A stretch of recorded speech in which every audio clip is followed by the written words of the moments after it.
Hello, and welcome to the Latin American History Podcast, Episode 10, The Amazon. Sprawling across several million kilometres in 9 countries, the Amazon basin is vast.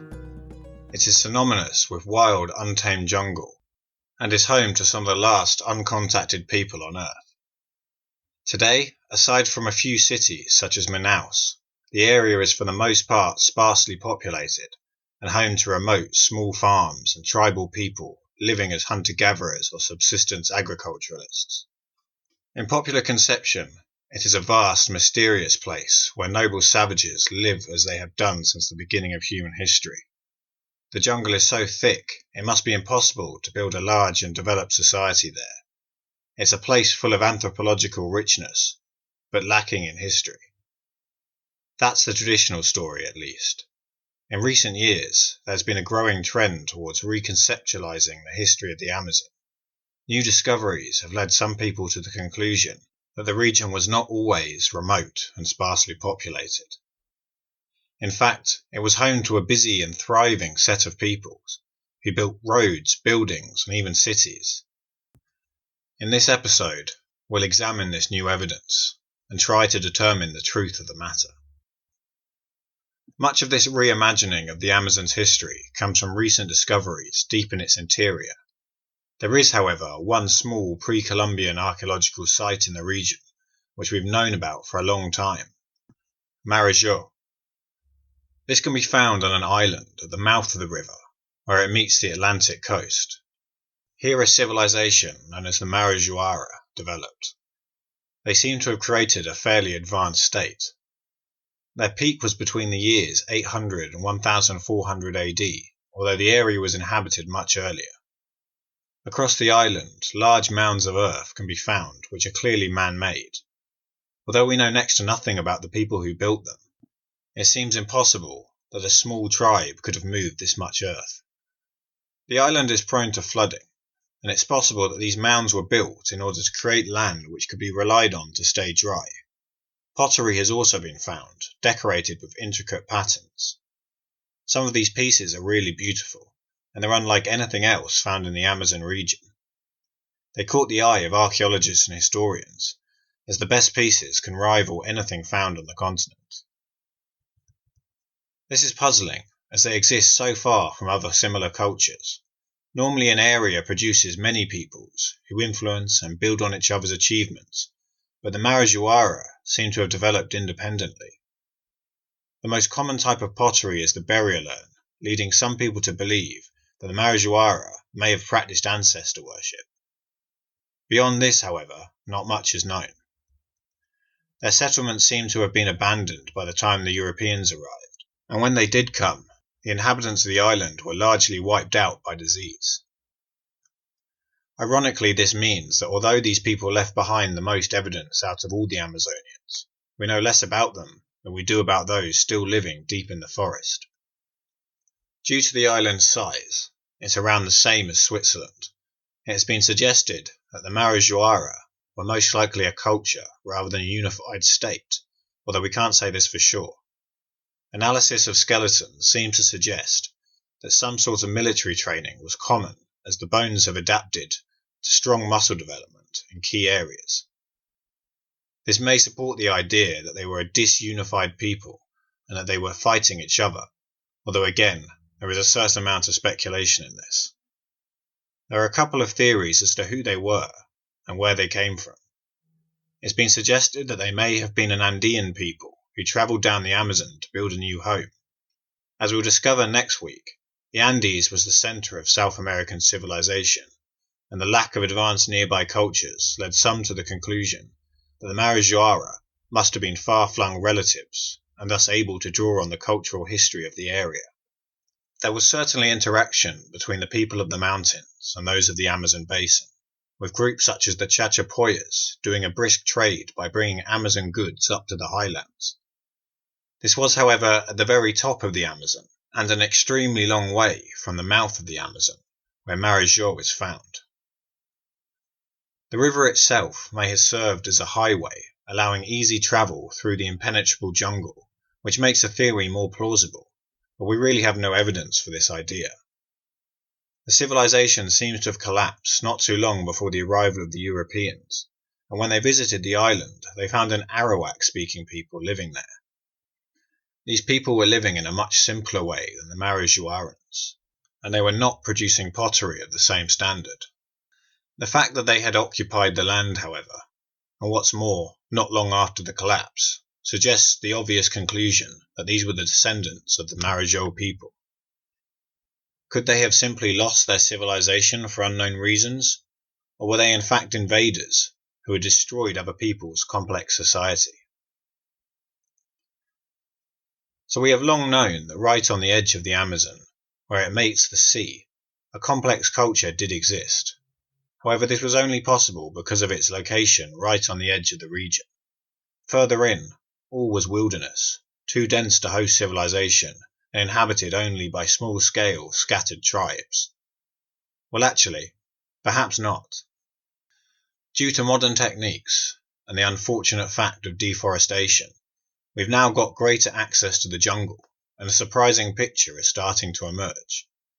It's important to note that archaeology in the Amazon is in its infancy, and has only really started to be practiced in the last few decades. I know I've said countless times on this podcast that we know little about the people we're studying, but in this case, we really do know almost next to nothing. All we have is a series of radical and startling discoveries, which have forced a sudden reappraisal of the region's history. We do not, however, have enough information to work out how these discoveries fit together, the extent of civilization in the Amazon, and generally what we're really looking at here. So with that said, what have we found? Well, let's start at the most basic level. It's long been assumed that hunting and gathering was a major activity in the jungles. Where farming did exist, it was small scale and rudimentary. This is how many of the traditional inhabitants live today, and after all, geography just doesn't lend itself to anything else. The jungle needs clearing, its soil isn't great, and you are so far from anything that even if you do produce lots of food, who will you sell your excess to? You're too far away from the rest of the developed world to learn these techniques, or to connect with them in any meaningful way. Across the globe, great civilizations have emerged where farming was easy. Egypt with its Nile Valley, Mesopotamia with its 2 rivers, Europe with its temperate climate, and northern India with its flat plains. It just seems like too great a task to make the transition to farming in the Amazon, and the isolation means you're unlikely to encounter other civilizations who you can learn from. Well, as you've probably guessed, I'm about to tell you that this is no longer thought to be true. In 2014, a study was done on soil composition, and it found that medium to large-scale farming does indeed seem to have been practiced. The study mapped the instances of a type of soil, known as black earth, in the Amazon. This soil has been enriched by human activity to make it up to 3 times richer in nutrients than it would be naturally, and therefore much more productive.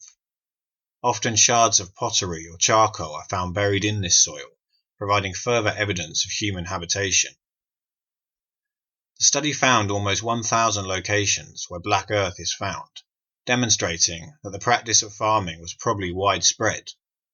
These are not just confined to one area either, they're scattered across the central and eastern Amazon.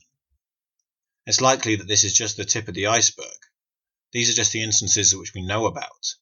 There are surely many more hidden in the forest. Furthermore, while it provides evidence of human habitation, a lack of black earth does not mean that humans weren't there. There is markedly less black earth in the western part of the Amazon. However, the land here is enriched naturally by rainwater running down from the Andes, so its lack may have been due to the fact that artificial enrichment wasn't necessary. Intensive farming and being able to provide a food surplus has been around the world proven to be one of the first steps in the development of civilization. Once you are confident that you can feed your population and have people to spare who are not required to spend all their time creating food, you can start to devote time and energy to other things. Once this stage is reached, you start to see the emergence of large settlements, perhaps the first cities. Despite various myths and rumours of lost cities in the jungle, For a long time we had no reason to believe that such settlements existed in the Amazon. Now, however, sites are popping up all over the place, and their size has really astounded historians. Having been forced to concede that the pre-Columbian Amazonians were more agriculturally developed than we previously thought, we're now confronted with the idea that they went even further than just developing farming techniques. They were more populous, advanced, and organized than we thought, and they lived in large societies rather than small villages. Michael Heckenberger has focused on the Xingu River, which runs north to south in the eastern part of the Amazon. He claims to have discovered numerous settlements in the area and believes that some may have been home to up to 1,000 people. What's fascinating about his discovery is that he's identified defined clusters of settlements and that these all share a similar layout to each other. This suggests unification and cohesion. These were quite possibly states rather than independent settlements. These people were probably ruled from a central city, with the surrounding clusters being within each one's borders. Furthermore, the locations of the settlements seem to have been planned, rather than have grown up organically, something which again suggests a centralized government. Heckenberger estimates that in total around 50,000 people may have lived in the area, not an inconsequential number for the era. They seem to have flourished between roughly the years 500 and 1500 AD. This is not an isolated case, however. In today's Bolivia, evidence of dense human habitation can also be found. In the Mojos region of the country, the human influence on the land is as varied as it is prevalent. Most obvious are the mounds, which rise up to 5.5 meters above the surrounding land.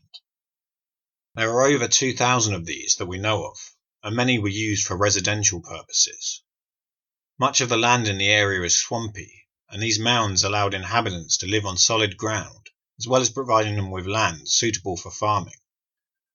We know of at least 2.5 million acres of raised land used for crop cultivation, and such a large scale suggests there must have been a considerable population. Like in Xingu, there appear to have been clusters of settlements, and this suggests some sort of cohesion. Centralized states, in other words, ruled from a capital. Some of these settlements are thought to have been quite large, and would have had public plazas, communal buildings, and defensive fortifications. Mojos is a large area, and it's thought that it was inhabited by a variety of different people. This was not a monolithic culture, but instead a collection of different ethnic groups who spoke different languages and probably had different cultural practices. It was its own self-sustained world, one in which technology could develop and be passed around. There was probably a certain amount of competition and warfare between these different groups, judging by the defensive structures. It's estimated that around the time the Europeans started arriving, the total population may have been upwards of 100,000 people. So we have evidence of farming and of reasonable sized settlement, but how were these connected? How did people get between the settlements in their states? If large-scale settlement is evidence of societal development, then connectivity and travel are factors which allow an even higher level of civilization. In Mojos, it seems the various settlements in each polity were connected by causeways. These would have been man-made and allowed people to travel around the swampy environment with ease. These are without question an impressive bit of engineering and provide further evidence of the organized nature of the societies found there.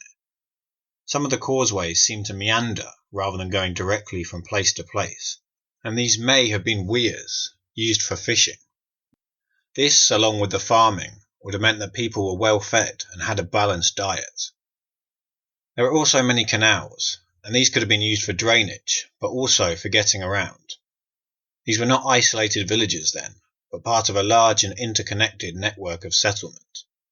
With this ease of travel, it's also possible for a central government to exert its control over surrounding settlements, an important marker of a developed society. The same was also true at Xingu, and there was a large road network there. Remember how I said that the settlements in Xingu seem to have been planned? Well, it's their road network which really demonstrates this. Roads would radiate outwards from the central city and lead directly from Central Plaza to Central Plaza. More important towns would sit on roads which travelled directly and exactly north, south, east or west from the capital, and some large roads line up exactly with the sun on the days of the solstice. Incidentally, some of these roads were as large as 50 meters wide. It seems that rather than settlements growing up naturally and then being connected by roads, the whole arrangement was carefully planned.